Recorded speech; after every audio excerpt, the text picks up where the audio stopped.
क्या ध्यान के लिए किसी प्रकार की तैयारी की आवश्यकता है, और यदि है तो किस प्रकार की?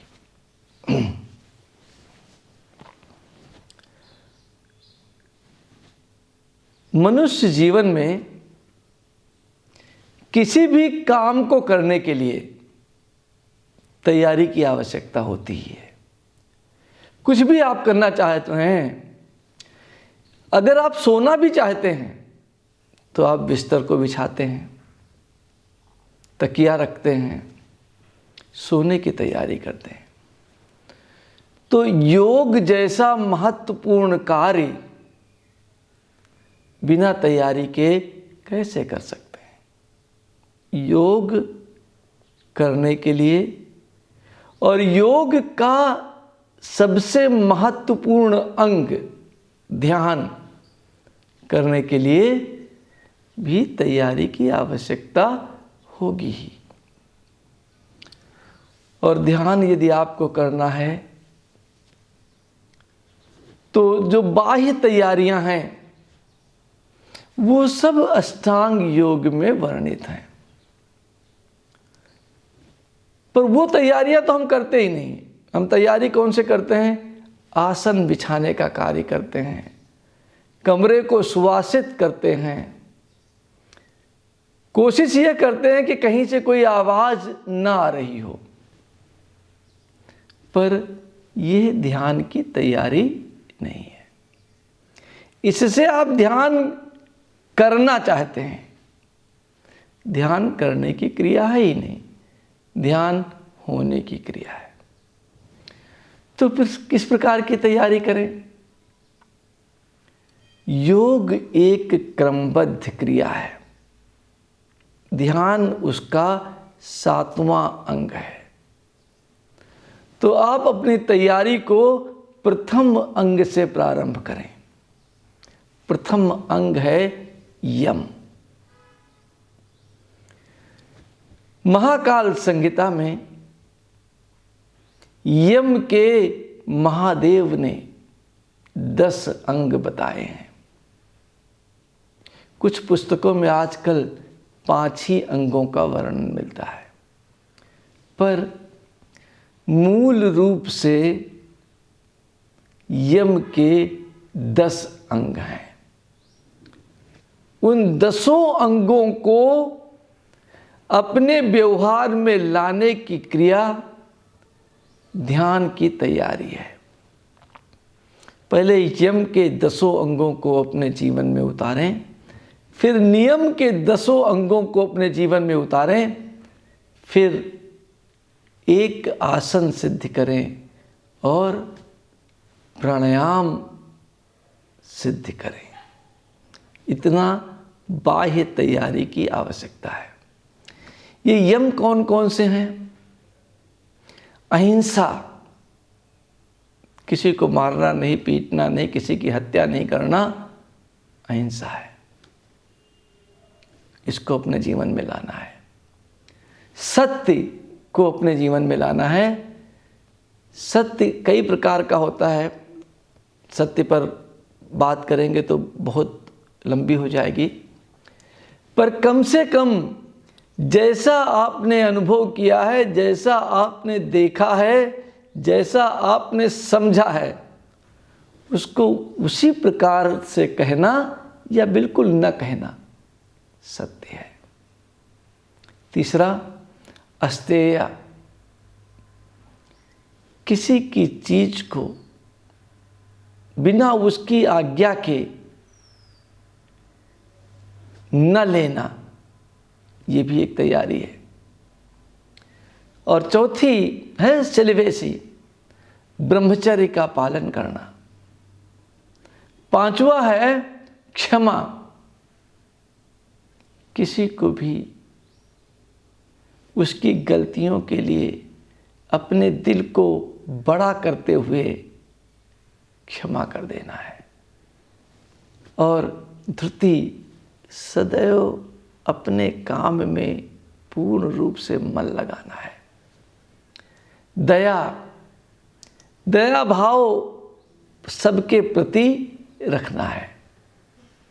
सरलता ध्यान के लिए बहुत जरूरी है। जीवन को सरल बनाए रखें। मिताहारा,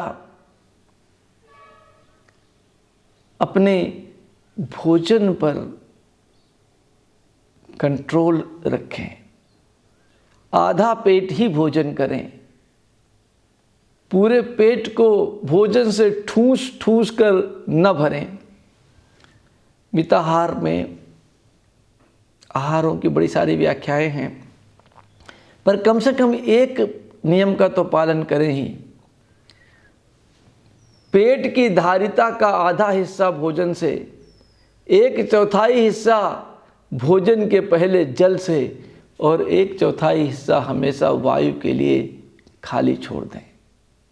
और फिर शौच का पूरा ध्यान रखें। शौच भी 2 प्रकार का है, बाह्य और अंतः। स्नान के द्वारा, नेति के द्वारा, धोती के द्वारा, वस्ती के द्वारा, नौली के द्वारा, संध्या के द्वारा, आप तर्पण के द्वारा आप अपनी अंतः एवं बाह्य शुद्धि करें। ये 10 यम हैं जो करने बहुत ज़रूरी हैं यदि आपको ध्यान की गहनता में जाना है, अगर ध्यान को होने की क्रिया तक ले जाना है। फिर जब आप इन 10 यमों में पारंगत हो जाएं, तो आप नियमों का पालन करें। नियम कौन कौन से हैं? परसिवरेंस, तपस्या पहला नियम है। संतोष दूसरा नियम है। गोधन गजधन बाजधन, जब आप गोधन गजधन बाजधन और रतन धन खान, जब आवे संतोष धन, सब धन धूरी समान। संतोष होना चाहिए मनुष्य में। आस्तिकता, ईश्वर में विश्वास होना चाहिए। दान देने की क्षमता होनी चाहिए। जो आपके पास है, ज्ञान है तो ज्ञान का दान कीजिए, धन है तो धन का दान कीजिए, श्रम है तो श्रम का दान कीजिए। ये भावना आपके अंदर होनी चाहिए, दान की भावना होनी चाहिए। ईश्वर के पूजा की भावना होनी चाहिए, संध्या पूजा की भावना होनी चाहिए। श्रावक, आप में क्षमता होनी चाहिए कि आप ईश्वर के पवित्र गुणों को सुन सकें। आप में सेम जो है उसका मैनेजमेंट आना चाहिए। आप जो है शर्म को ठीक से उसकी क्रियाकलाप को संपन्न कर सकने चाहिए। फिर स्वयं को पहचानने की मति होनी चाहिए, जप करने की क्षमता होना चाहिए, व्रत और हुत, व्रत करने की क्षमता होनी चाहिए और व्रत करना चाहिए, और हुत यानी कि हवन करने की क्षमता होनी चाहिए और हवन करना चाहिए। ये जब तैयारियां हैं, इनको करने के पश्चात आपको आसन सिद्ध करना चाहिए। एक आसन में 32 मिनट तक बैठने की क्रिया को आसन सिद्धि कहते हैं।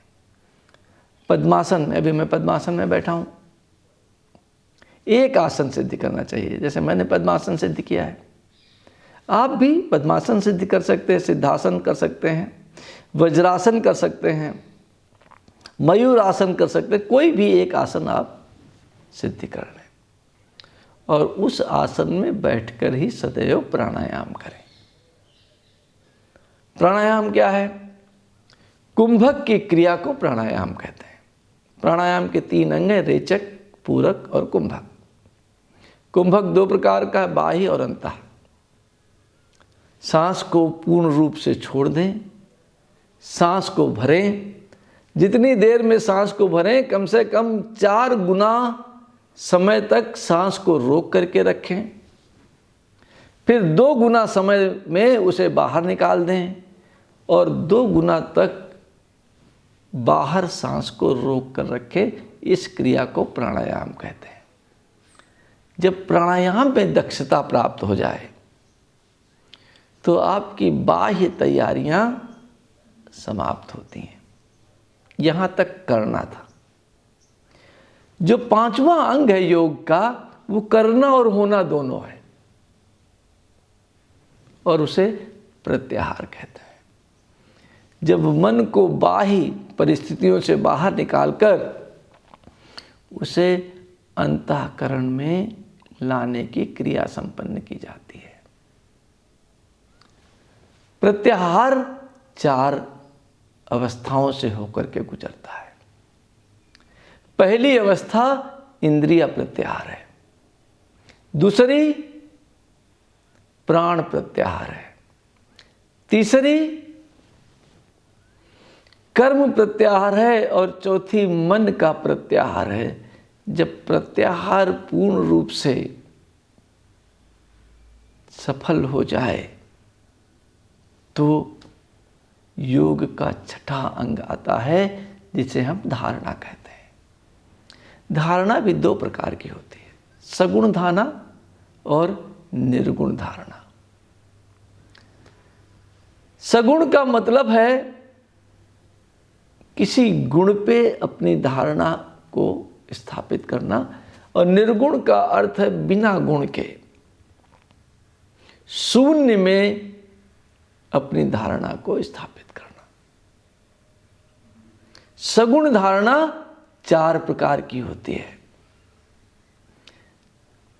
वितर्क, जिसमें हम किसी ठोस मूर्ति पर, किसी गुरु पर, किसी प्रतिमा पर अपनी धारणा को केंद्रित करते हैं और उस पर ध्यान करने के लिए प्रयास करते हैं। विचार, किसी विचार पर भी आप अपनी धारणा केंद्रित कर सकते हैं।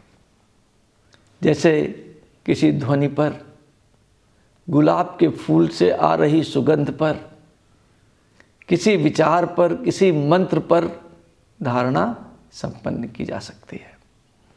धारणा आनंद पर भी संपन्न की जा सकती है, और धारणा अस्मिता पर भी संपन्न की जा सकती है।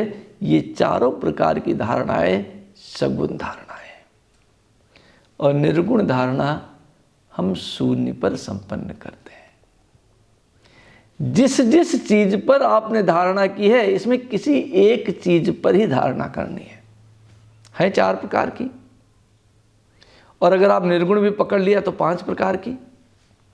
पर आपको केवल एक का चयन करना है, एक ही धारणा पर अपना ध्यान को केंद्रित करना है।